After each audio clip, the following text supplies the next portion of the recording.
Hi guys, it's Molly from Nookal. Today I want to shine a light on our banking report. The banking report is the perfect report to go to for your end of day reconciliation processes, ensuring that all payments taken that day are accounted for within Nookal. Let's jump in and take a look. The banking report falls under Reports, Financials, Banking.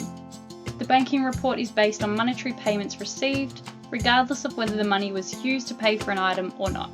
Once you're here, you will see that you can set the date and time range, which means that you can quickly narrow down a specific transaction.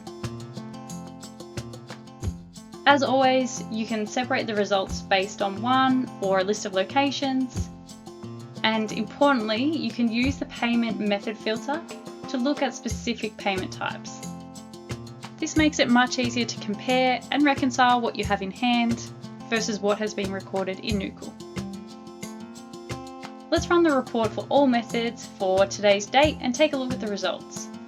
As you can see, we have a summary at the top of the results to streamline that reconciliation process.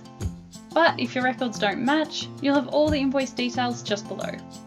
You can use the toggles at the top of each column to organise a specific field of information, or use the search bar to try and locate a specific invoice that may account for the discrepancy.